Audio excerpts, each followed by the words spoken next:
문학특강, 시학과시 문학평론가, 이현우 교수, 수필 쓰는 법, 수필은 내 삶의 디저트, 수필은 딸의 불로 되어 있습니다. 번박하게 말해서 부 따라간 글이라고도 할 수 있겠습니다. 수필이라고 하면 제가 고등학교 다닐 때 국어 책에 나온 피전득의 수필이 생각납니다. 수필은 청자연직이다.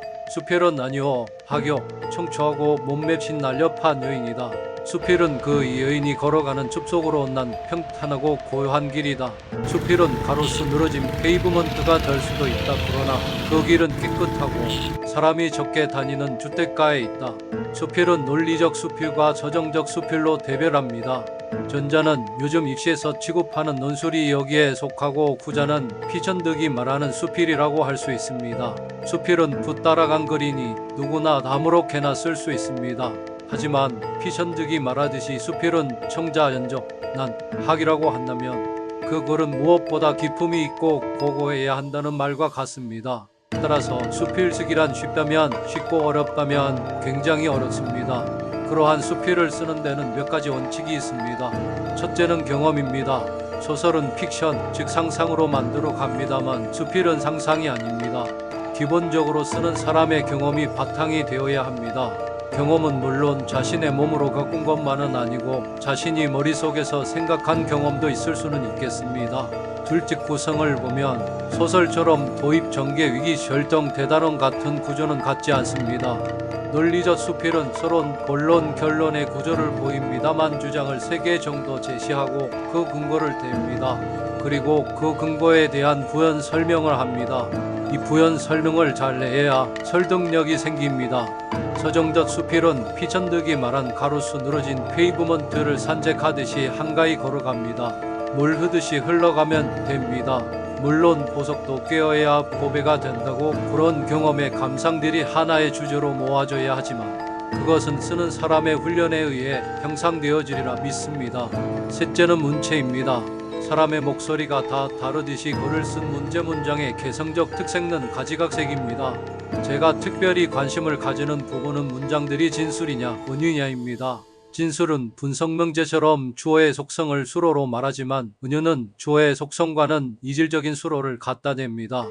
따라서 은유는 기본적으로 상상이 받쳐주지 않으면 성립할 수 없습니다. 은유야말로 문학적 원술이라고 저는 믿고 있습니다. 넷째는 관점입니다.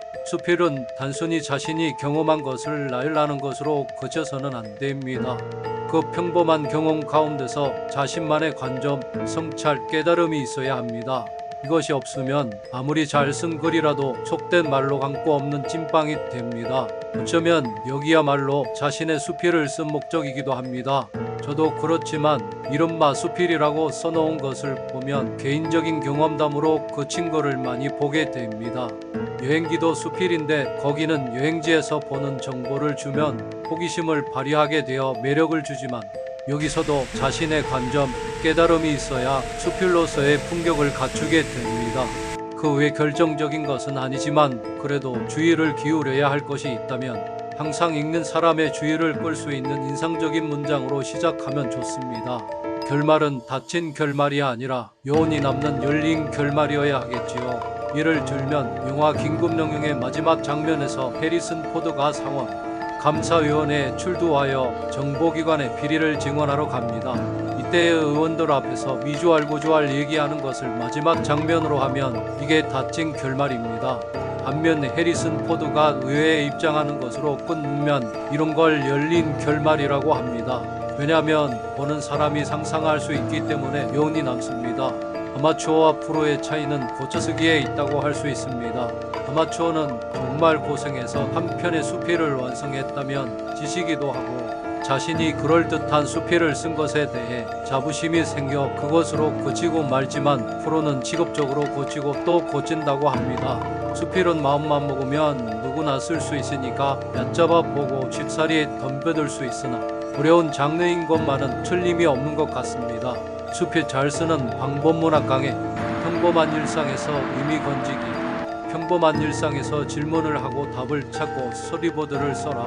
1경험, 이질문 경험의 석, 3 의미의 석, 현상 경험 질문 골감 중심 소재.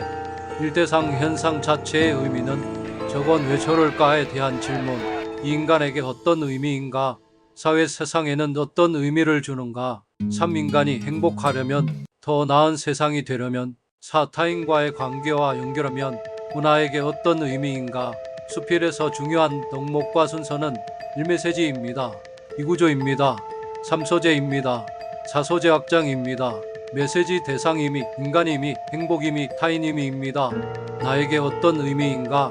구조 경험 해석 의미 부여. 소재 보고 벌어진 일 에피소드 1, 2, 3. 소재 확장 장면 여섯사 가주축 소재 확장. 수필 쓸 때 준비해야 할 부분 소비보드 1주제. 2. 도입 차례. 3. 문제 제기. 4. 본문. 고결론. 다음 포털 브론지 작가 모임에서